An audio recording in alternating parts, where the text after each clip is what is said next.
The following content is provided under a Creative Commons license. Your support will help MIT OpenCourseware continue to offer high-quality educational resources for free.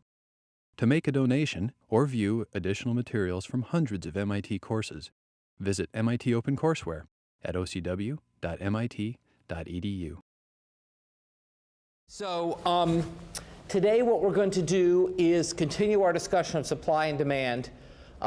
This is sort of introduction week, if you will. We kind of talked about supply and demand, and you guys rightly immediately were on to where do those curves come from, and that's what we'll start next week.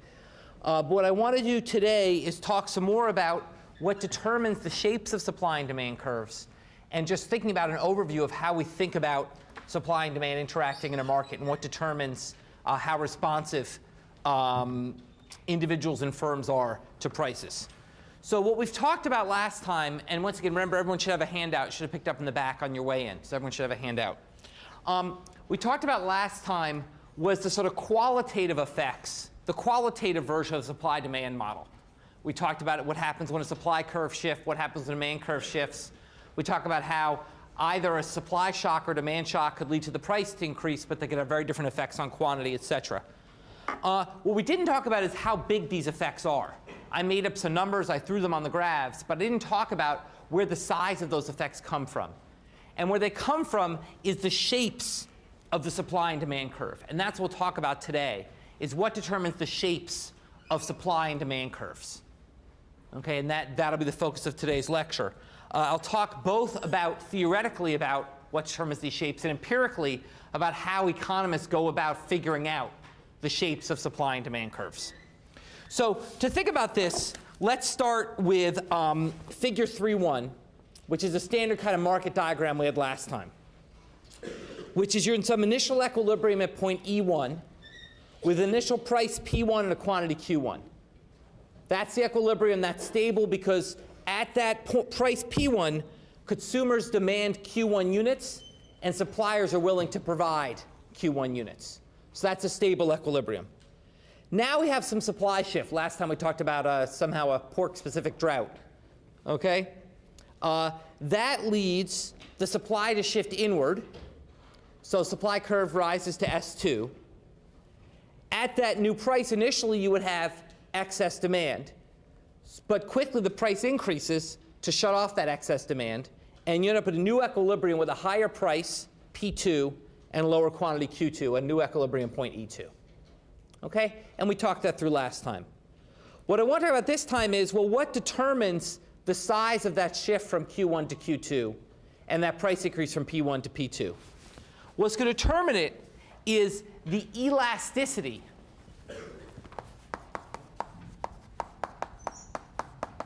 of supply and demand. The elasticity of supply and demand is how much do supply and demand respond? Do the quantities supplied and the quantities demanded respond when the price changes? When we say how elastic is demand, what we mean is how sensitive to price is the quantity demanded? Or alternatively, what is the slope of that demand curve? Okay?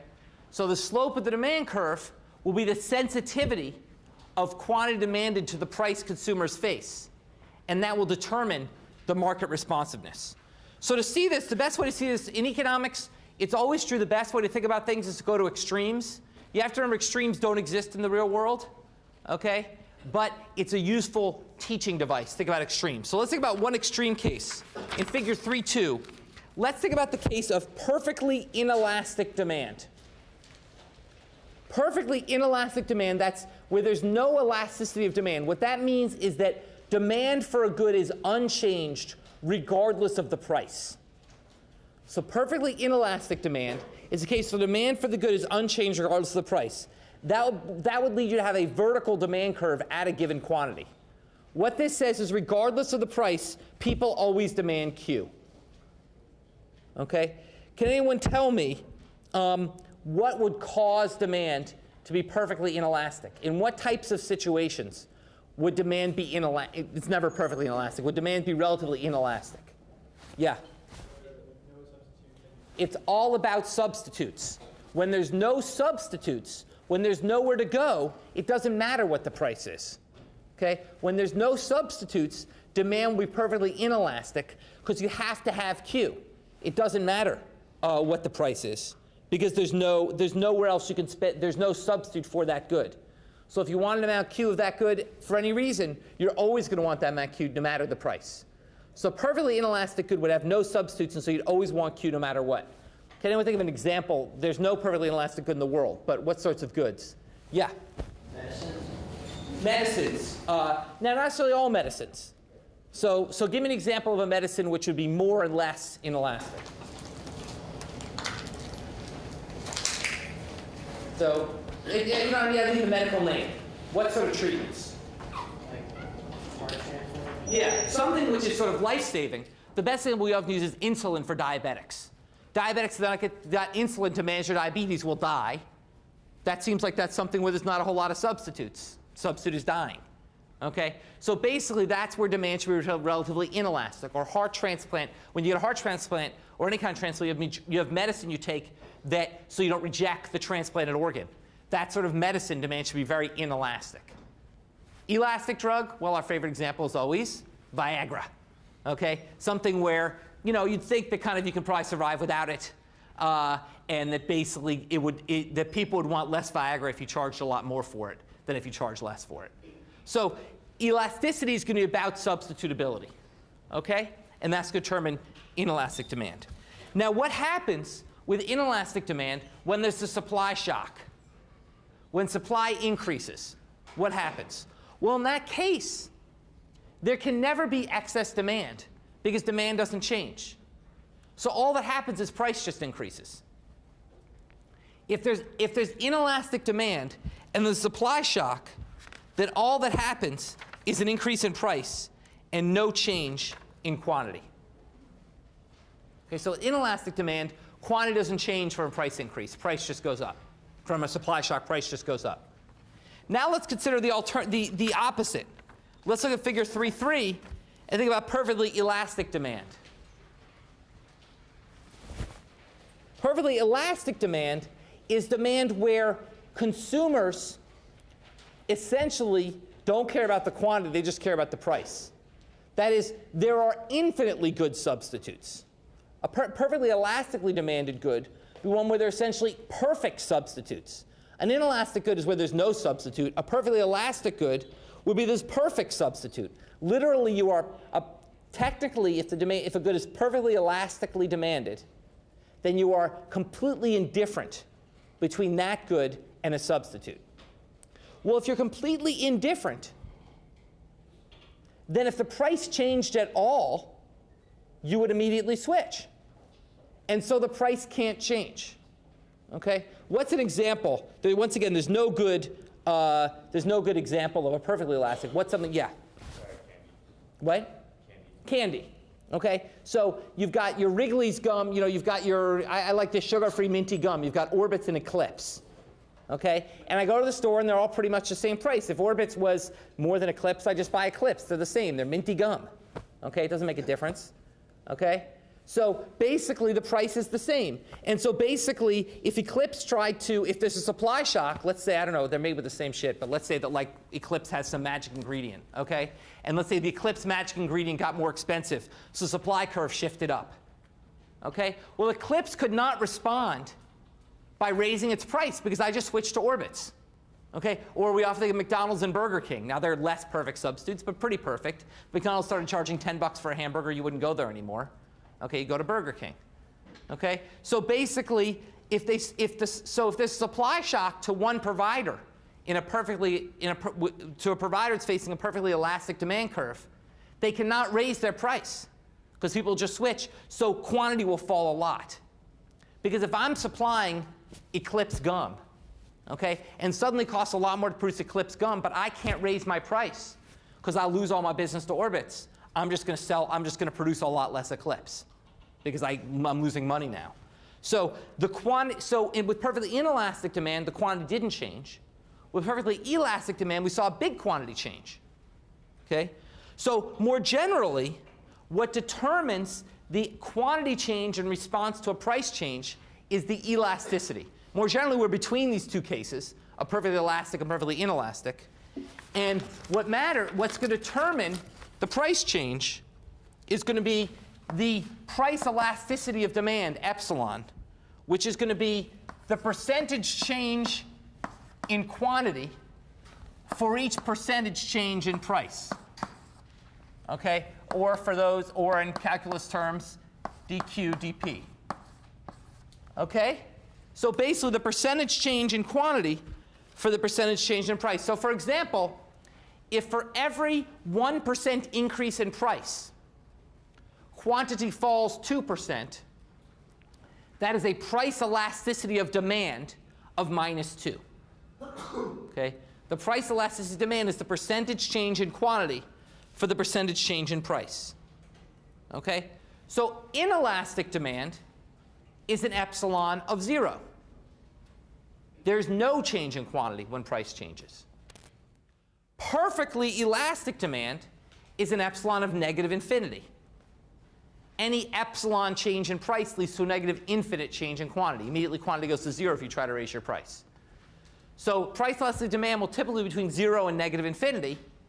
And the larger it is, the more quantity will change when prices change. Okay? Questions about that? Yeah? For that formula, shouldn't it be dq/dp times p over q? Because dq/dp just refers to the change of the quantity with respect to price, not necessarily the percent change. Yeah, you're right. I tried to get too fancy with my calculus. You're right. Let's just stick with the non-calculus formula. I never should deviate from my notes. So let's just stick with the non-calculus formula. OK, so basically, other questions about this? OK, so basically, that's the elasticity. That's going to be the elasticity. Now, an interesting point about elasticities. Now, we're not going to get into producer theory for a couple of lectures. But as a little peek ahead about producer theory, let's think about how elasticity determines the money that producers make from selling their goods. Well, when a producer sells, if a producer sells Q goods at a price P, they make revenues R. Revenues are the price times the quantity. Okay? The amount of money a producer makes, okay, when it sells goods, its revenues. This isn't its profits. We're not talking about profits. Just the amount of money it makes, not the amount of money it takes home at the end of the day. I'm ignoring the cost of making the goods. The amount of total revenues it makes is price times quantity. OK? Well, we can then say that the change in revenues with respect to price, OK, is what?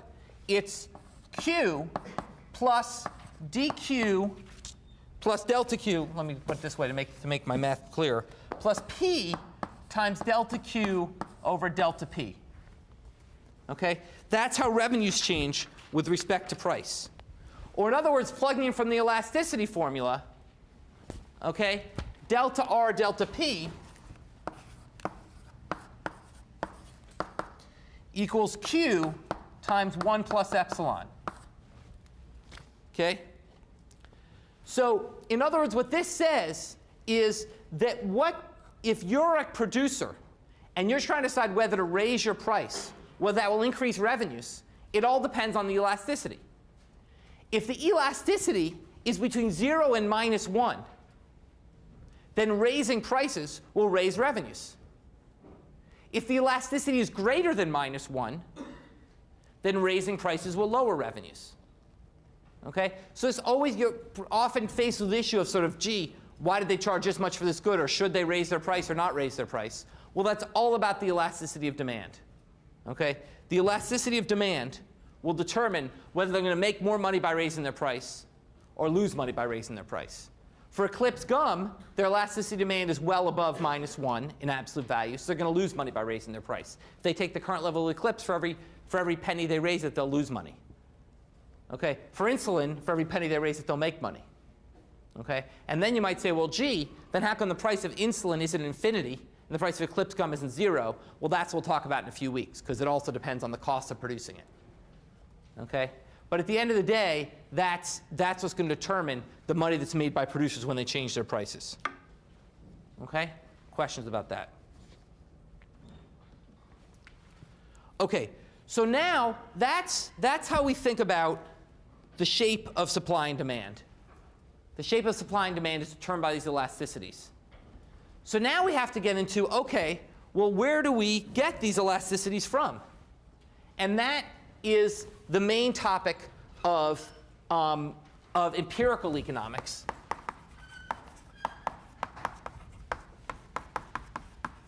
Which is estimating these kinds of elasticities. Estimating these types of elasticities. OK?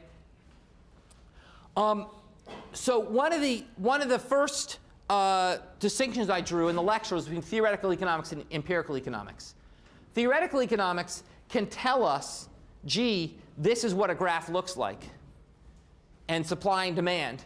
But it can't really tell us, theoretical economics can't really tell us how big, for example, an elasticity is going to be. It can tell us, gee, there's more substitutes or less substitutes, so we can sort of rank them. We know the elasticity for Eclipse gum has got to be higher than the elasticity for insulin. Okay? But from the theoretical model, we can't say what the elasticity actually is. To say what an elasticity actually is, we need to go to an empirical model. We actually need to bring data to bear on the question. And this is very difficult, because here we face the fundamental conundrum facing the empirical economists, which is distinguishing causation from correlation. And the whole guts of empirical economics is all about this question, distinguishing causation from correlation. Okay? The classic story that illustrates this, it's due to my colleague Frank Fisher from a textbook many years ago, is the story of in ancient Russia, there was a cholera outbreak, and many people were dying. So the government decided to send doctors out to try to solve the problem. And where there were more people sick, they sent more doctors. Well, the peasants said, wait a second. We observe that where there's more doctors, more people are dying from cholera. So the doctors must be causing the cholera. So they rose up and killed the doctors. Okay? The peasants confused causation with correlation. Okay? They thought that the fact that you saw more people dying when there's more doctors meant that doctors were causing the disease. Clearly that's wrong. That's why they were peasants. Okay? Now, but it's not just peasants that make this mistake. Okay? For example, in 1988, Harvard University, our illustrious neighbor to the south, I guess, west, east, I don't know which way is Harvard. I don't know directions. Down the street. Okay? A Harvard University dean conducted an interview with a set of freshmen. And they found that those that had taken SAT preparation courses, now, you all took SAT preparation courses, but in 1988, not everyone did. Okay? Those who'd taken SAT preparation courses, okay, scored an average of 63 points lower. This was back when SAT was 1,600 points. 63 points lower on their SATs than those that had not taken preparation courses. The dean concluded that preparation courses were unhelpful and that the testing industry was preying on the insecurities of students to provide a useless service. Okay? Why was the dean confusing causation with correlation? What did the dean get wrong in drawing that conclusion? Yeah? What had probably happened is the students who got worse scores realized that they wanted to try and improve their scores by taking an SAT prep class. So that's why there was a lower average score for the people who had taken the class. Generally, the people who were needed the help the most took the most courses. And so they had an underlying lower score. So in fact, you can't tell anything from the fact that the people who took the prep course scored worse. It's just the fact that it's just another excellent example of confusing causation with correlation. Okay? And that's another example. Another example I like quite a lot is studies of breastfeeding. Okay? There are numbers of studies of breastfeeding, especially in developing countries, where they found that the longer children were breastfed, the sicker they were. So they concluded that breastfeeding was bad for kids. Okay? Well, that's not the truth. The truth is the sicker kids need to be breastfed more because breastfeeding is actually good for kids. Okay? And they just confused the causation with the correlation. Now, these are all fun examples, but the truth is this is a common mistake made by citizens, policymakers, everyone in the real world. is taking two things that move together and assuming one causes the other. And this is the fundamental conundrum facing empirical economics and trying to address these kinds of things like measuring elasticities. Okay? So to understand that, let's think about the issue of trying to estimate the elasticity of demand for pork. Let's say you have the exciting job of estimating the elasticity of demand for pork. That's your assignment. Well, you say, well, wait a second. What we learned in class, as shown in figure 3.4, is that the price of pork can rise for very different reasons. Figure 3.4, we start initial equilibrium like E1, okay, with a quantity like Q1 and a price like P1. Okay? Now, imagine that there was a shift in demand because the price of beef rose, remember? Price of beef rose, that shift demand from D1 to D2. What did that lead to? A higher price and a higher quantity. So if you took that diagram, forget the supply shift for a minute, just imagine that's the change. And you said, aha, I can measure the elasticity. I see here there's a change in price. I can then look at how quantity changed, and I'll get the elasticity. Right? After all, it's delta Q over Q, delta P over P. So I just look. I take Q2 prime minus Q1 over Q1. That's the percentage change in Q. I take P2 over P1. That's the percentage change in price. And what do I get? A wrong-signed elasticity is what I get. I get a positive elasticity because Q's going up and P's going up. Okay? Why? Because I'm confusing causation with correlation. It's not the price change that caused quantity to change. In fact, it's the opposite. It's a taste shift which caused quantity increase, which drove up the price. Okay? It was a demand increase which caused the quantity demanded to increase, which drove up the price. So it's the quantity driving the price, not the price driving the quantity. So if you looked at that simple example, as many people in the real world would do, they'd say, hey, look, higher prices cause higher quantities. You're getting the wrong answer because you're confusing correlation, which is, gee, the higher price is correlated with the higher quantity because there was a common factor causing both of them, which is the demand shift, okay, and not causation. The higher price did not cause the higher quantity. So what do we need to do? We need to distinguish why the price increased. We need to distinguish why the price increased to measure this, okay? If instead we looked at a shift in supply, okay, such as the case from shifting from S1 to S2, and moving the equilibrium from E1 to E2, then you would get the right answer. Because then you'd say, look, something independent to consumers shifted up the price. Some shock to the supply of pork shifted up the price. And we saw that their quantity fell as a result. Okay?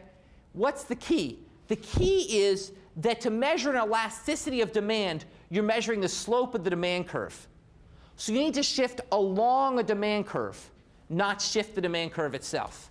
So if you look at this figure, what's the concept we want? We want the slope of the demand curve. Okay? Well, you get that by shifting from E1 to E2, because you shift along the demand curve. So by looking at what happens to quantity as price rises from E1 to E2, you get the slope of the demand curve. You get that delta Q over delta P you want. But from E1 to E2 prime, you're not shifting along a demand curve. You're actually measuring the elasticity of supply, right? You're measuring elasticity of supply. You're shifting along a supply curve. So you're actually answering a different question. A relevant question, but a different one. That question is, what's the elasticity of supply? How willing are pork producers to supply pork as the price goes up? So it's the same delta Q over delta P, but here we did the elasticity of demand.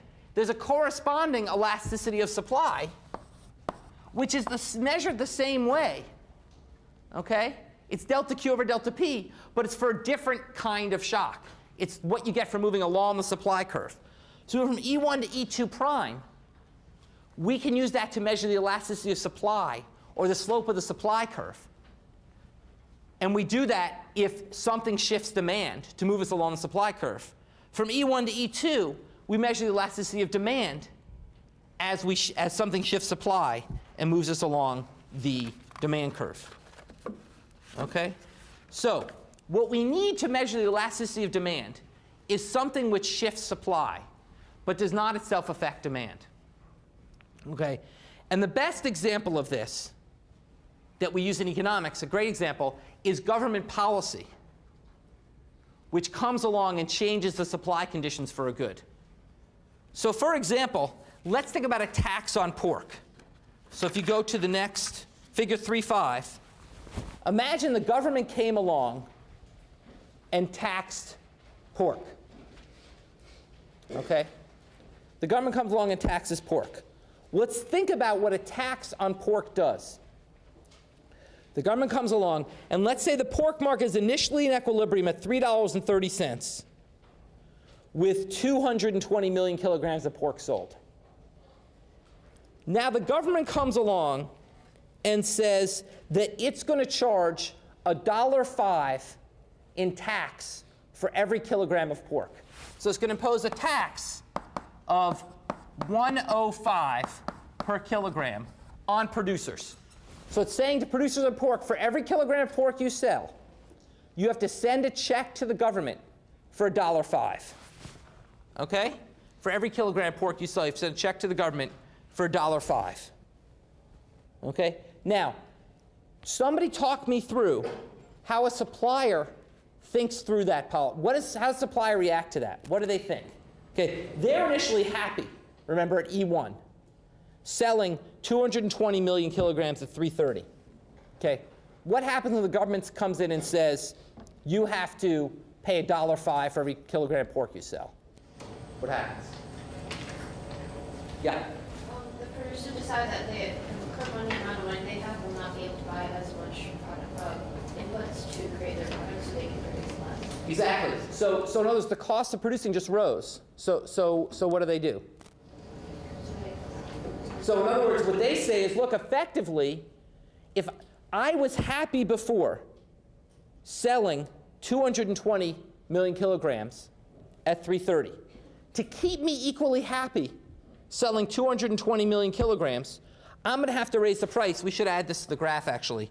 If you draw a vertical line up from E1 to the S2 curve, draw a little dashed line up from the E1 to the S2 curve and then over, that price intersection will be 435. So in other words, if you want me to keep producing 220 million kilograms of pork, I'm going to have to get 435 a kilogram. Now you might say, what gives you the right to get that? And it's not about rights, it's about what producers are willing to do.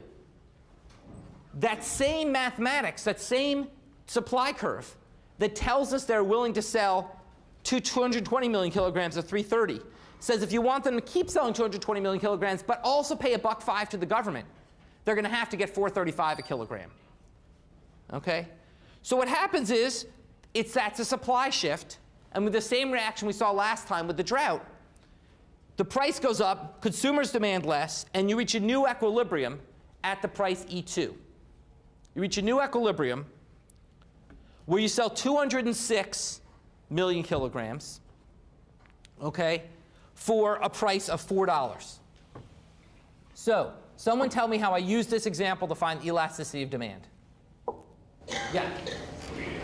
In this case, you know that the change in price traveled along the demand slope. Okay. So you know that it's not supply, so you just change it. Like with these 2 points, you can Okay. go slope. Okay, so tell me, so how would I, you don't have to do the math in your head, but how would I compute it? Okay, so you take E1, E2, and then you reduce the price over the quantity change. Right, exactly. So the quantity change, delta Q over Q is what? It's 14 over 220. It's minus 14 over 220. It fell by 14 million kilograms over 220. The price change, okay, delta P over P, okay, is the price rose from $3.30 to $4. The price change is 70 cents over 330 cents. Okay? And using those, you get that you end up with a price elasticity of minus 0.3. Or in other words, there's a 21% change. There's a 6.4% change in quantity. This is minus 6.4% for a 21% change in price. So quantity falls by 6.4% when price goes up by 21%. That's a price elasticity of minus 0.3. Or that's a relatively inelastic demand. It's not perfectly inelastic, but it's relatively inelastic. In other words, at that point, pork producers could make money by raising the price. Now you might say, well, gee, why didn't they? That's something we'll discuss in a couple weeks. Okay? But at that point, demand is relatively inelastic, and you got a convincing estimate because you moved along that demand curve, use the supply shift. Now, we're going to talk about taxation much later in the semester. Let me just talk for 1 minute about what we learned from this graph. What happens? Well, the shaded area is the money the government raises from its tax. The government has a tax of $1.05 at 206 million kilograms. So it raises $1.05 times 206 million kilograms, which is that shaded area. 2 points to note that we'll come back to later in the semester. First point to note, the amount of money the government raises will depend directly on the elasticity of demand. Can anyone tell me how much money the government would raise if you had a perfectly inelastic demand? Yeah. Right. So basically, if we think about this demand curve being perfectly flat, okay, if we think about this demand curve being perfectly flat, then basically the producer can't charge any more for their good, right? So the producer, it's going to depend on whether the producer is willing to sell at $1.05 less, and how much less they're willing to sell. They're willing to sell a lot less. They're going to make a lot less money. It's going to be where that second supply curve intersects a flat demand curve. So that quantity is going to be a lot smaller. We don't have it on the diagram, but you can see where that dashed line at $3.30 intersects S2. That's way to the left. Quantity is going to fall a ton in this market. When quantity falls, the government's going to raise a lot less money, right? Because the government raised $1.05 on every unit sold at the end. So if the government taxes goods in very elastically demanded goods, it's going to raise less money. If it taxes inelastically demanded goods like insulin, it's going to raise more money because the quantity doesn't change. So, yeah? Cigarettes are relatively inelastic. Cigarettes are, yes, exactly. Cigarettes are relatively inelastic. The elasticity is around minus 0.5. So the government will actually raise money raising the cigarette tax. Okay? Whereas, let's take, everyone says, look, we all think we're good, kind of, those good liberals think we should tax yachts. Let's tax yachts. Only rich guys have yachts. Okay? The problem is yachts are incredibly elastically demanded. So you raise a lot less money taxing yachts than you think, because guys buy fewer yachts, okay? And you don't raise as much money as you think you would. You still raise some, and it still may be worth it, but you raise less than you think. So that's one sort of observation about this, is that basically how much money you raise will be a function of how elastic the demand is. The other important observation to make is why it's actually hard for governments to figure out how much money they're going to raise for a tax. Because to figure it out, they need to know these elasticities. That is, the naive thing to do would have been to say what? Well, we're selling 220 million kilograms of pork. That's $1.05. We're going to tax each kilogram. So it's 220 million times $1.05, and that's how much money we raise. Well, that's wrong, we know, because that assumes inelastic demand. If demand's elastic, they'll raise less than that. Well, if we want to figure out how much a government's going to raise from a tax, they've got to know what these elasticities are, and those are actually pretty hard things to know. So that's why there's uncertainty.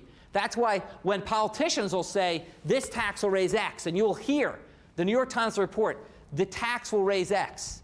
That is a guess.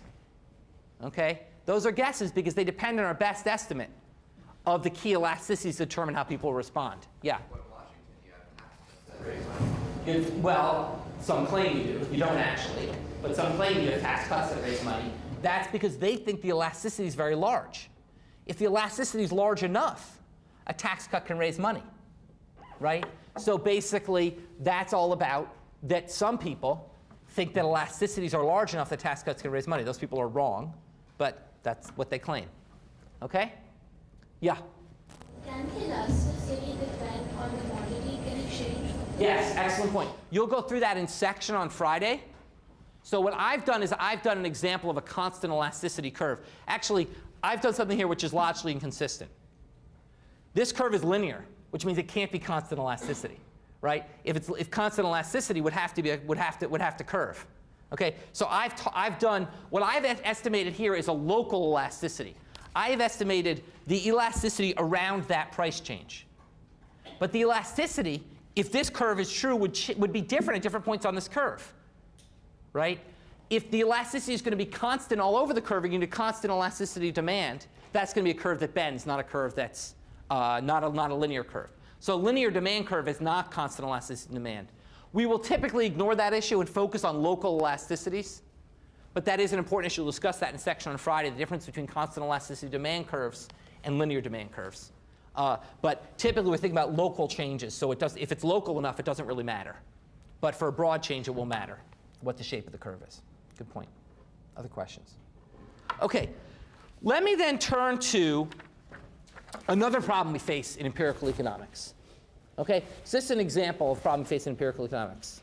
OK, let me turn to an example of another problem we face in empirical economics estimating elasticities, which is that individuals often choose the price they face.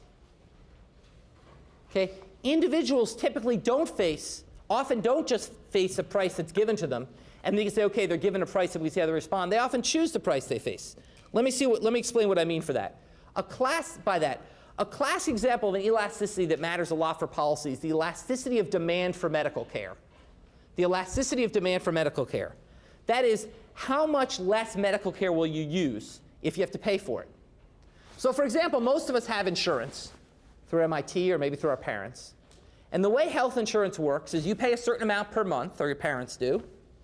And in return, that health insurance covers the cost of your medical care, most of it. But typically, you have to pay some of it. So how many people have gone to the doctor in the last 6 months? How much did you have to pay something? How much did you pay? Did you pay a co-payment? No? None of you? Yeah, how much did you pay? $20, $10, $5. That's what's called a co-payment, or zero. Most insurance these days has what's called co-payments. A co-payment is what you pay when you go to the doctor. Okay, insurance picks up the rest. You don't know. You didn't know how much the whole doctor visit cost. You just went. You gave them your card. They said your co-payment's $20. You gave them $20. You don't know. The visit might have cost $100, $200, $500, $1,000. You don't know. Your insurer picks up the rest. You pay the co-payment. Okay, co-payments are rapidly on the rise. Okay, in health insurance, there's a rapid rise in co-payments. Increasingly, insurers are saying, look, healthcare costs are out of control. One way we're going to combat them is by making people bear more of the costs that they use. Okay? I go on forever, but I'm a healthcare economist. I got a healthcare forever. But just to fix ideas, okay, and why this is an issue. In 1950, okay, the U.S. economy spent 5% of our gross domestic product, 5% of our size of our economy went to healthcare. Today, it's 17%. By 2075, it's projected to be 40%. That is, of every dollar that's made in America, 40 cents will go to medical care. By 100 years later, it's about 100%. Literally, if we do nothing, the entire economy will be healthcare. Okay, obviously, that can't happen. We've got to deal with this. And one way that insurers and some policymakers are saying we need to deal with this is we need to make consumers bear more of the cost of medical care. We need to make consumers pay more when they go to the doctor so that they understand the consequences of their decision. Okay? Well, if we're going to do that, a key question we need to know is, well, does it affect their behavior? Okay? If make consumers pay more, doesn't it all affect their demand for medical care? It's just a tax on them, essentially. Then that's different than if it caused them to use less medical care. Maybe good, maybe bad. We'll come back to that. But the key empirical question is, what is the elasticity of demand for medical care? If you pay 20 and you pay 0, okay, how much less likely are you to use the doctor when you pay 20 versus when you pay 0? Well, we can all introspect this and think about it, but in fact, to answer this, we have to go to the data and ask, well, what's the difference? So people for many years went to the data, and they said, look, there's all sorts of differences out there across people in what they pay for their copayments. Some people have insurance where they pay nothing, some where they have 20. Some people have what they call high deductible plans. A deductible plan is where you pay the full cost of your visits until you reach some limit. So a $2,000 deductible plan will be one where you pay all your medical costs until you spent $2,000. It's a big copayment. So we look across those people, and people did, and they found, look, the people that have plans where they spend more for health care, where they have a high copayment, use a lot less health care than when they don't have to spend anything. The elasticity of demand looks very, very high. Okay? What is wrong with those studies? What is wrong? What is wrong with the conclusion those people drew? They drew it by comparing people who had plans where they paid a lot to go to the doctor and therefore used a lot less care to people who didn't pay anything when they went to the doctor and used a lot more care. I picked the $20 person, so I picked you already.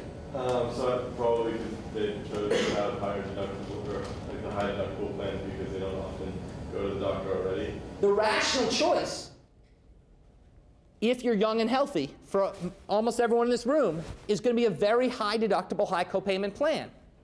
Because it will cost you less money, because the insurer is shifting the money to you, but you don't use the doctor anyway, so who cares? Okay? So the healthier people are going to choose the plans where they pay more. So of course you're going to find in the plans where people pay more, they use more, people pay more, they use less medical care. But is it because they're paying more, or is it because healthy guys choose those plans? It's causation versus correlation. We don't know. Well, how can we figure that out?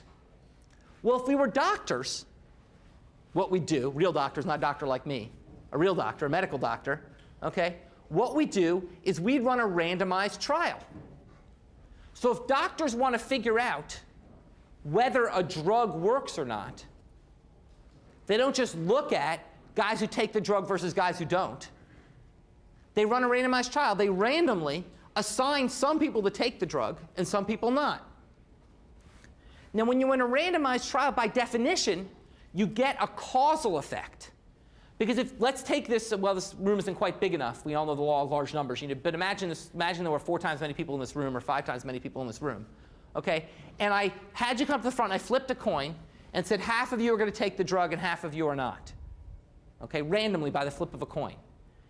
Then by definition, any statistically noticeable differences I get between the group that takes the drug and the group that doesn't is caused by the drug. And how do I know that? Because I know the groups are otherwise identical by the law of large numbers.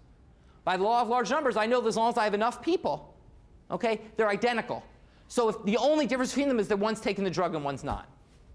Okay? That's a randomized trial. That would be how I could solve the causation versus correlation problem. In medicine, they're running thousands of randomized trials every day are being run. Okay? In fact, the FDA, before it'll approve a drug, will typically require a randomized trial. Well, in the social sciences, it's harder to run randomized trials because we're actually trying to understand things like how people's demand for medical care, not whether drug works or not. But in fact, one of the most famous social randomized trials in history was called the Rand health insurance experiment, run in the 1970s, where some innovative health economists who understood this problem that we laid out about the fact you can't just compare more and less generous health insurance policies, actually randomized health insurance policies across people. They recruited volunteers, and they literally said, we're going to randomize. Some people are going to have policies where the health care is free. And some people are going to have policies where they have to pay essentially all the costs of health care. Okay? So they essentially randomized across these different groups. And therefore, they could assess what the price elasticity was because they knew the price difference between groups. For one, the price was 0. For one, the price was 1. They actually had a range of prices they varied it across. They could look at the quantity response, and they knew that was the quantity response to the price because people weren't choosing their prices. The prices were being assigned to them. What did they find? Well, they found that medical demand is elastic, although not as elastic as those previous studies, is somewhat elastic, not as elastic as the previous studies found. They found that the elastic demand for medical care is around -0.2. So when the price goes up, people use less medical care, but not that much less. Okay? Now, let's be clear. Remember when elasticity is, that's delta Q over Q. The same study showed that if you take someone who paid nothing and make them pay almost everything, their utilization of medical care falls by 45%. That's consistent with that small elasticity because that's a huge delta P, percent delta P. Okay? So basically, that comes to the question about local versus global elasticities. So it's not saying the prices don't matter, but it's not a very, very elastically demanded good. So that's how they measure that price elasticity demand. That has become the central, that experiment, which was run almost over 35 years ago now, that result drives much of what we do in health policy. So a lot of the estimates that we saw for the recently passed health reform bill derived from how do we get that estimate? We have to figure out how people are going to respond with their medical care when we give them health insurance. The recently passed health care bill just gave 32 million people health insurance. Well, how are they going to respond to having health insurance? We go back to the RAND. We go back to the RAND estimates and say, well, we have this elasticity demand. We know what we're doing to their price. We figure out how much more medical care is going to go up, how much medical care is going to go up. Okay? But here's the other thing. Here's the question let's close with. Is that a good thing or a bad thing that medical care fell when the price went up? And how would we tell whether it's a good thing or a bad thing? So we know when we raise the price, people use less medical care. How can we tell if that's a good thing or a bad thing? In the same experiment, how could we tell? What could we do? Yeah? I mean, you look at, like, I guess, death rates or, like, You look at their health. You say, look, the same trial can answer a different question. We know that when you charge them more for health care, they use less. Well, are they sicker? The answer, not at all. People use less health care and we're no sicker. Okay? Why? Because we waste a huge amount of health care in the US. Okay? A huge amount of health care is wasted. So in fact, we could cut back quite a lot on health care and we'd be no sicker. And that's what the RAND experiment showed, that we can charge people to use medical providers. And they'll use less medical care and they won't be sicker as a result. Which suggests that actually, as we try to think about getting our health care costs under control in America, making people pay something to go to the doctor is not a crazy thing to be thinking about. How much? Well, that depends on efficiency versus equity. We can't make someone who has no income pay $1,000 to go to the doctor. That clearly is a mistake. But we can take a rich guy like me and make me pay $50 to go to the doctor. There's no reason not to do that. Okay? So basically, that's a lesson of how we can use elasticity of demand to help inform the kind of policies we need to make. Okay, let me stop there. By the way, if you'd all find this stuff interesting and you haven't yet read Freakonomics, how many of you have read Freakonomics? Jeez, that's amazing. Okay, if you haven't read Freakonomics, you should. It's a great book. If you're lazy, the movie's coming out. And Freakonomics, the movie, is premiering on Friday the 30th at LSC. So if you're interested in learning more about empirical tools in economics, you can watch Freakonomics, the movie, on Friday the 30th.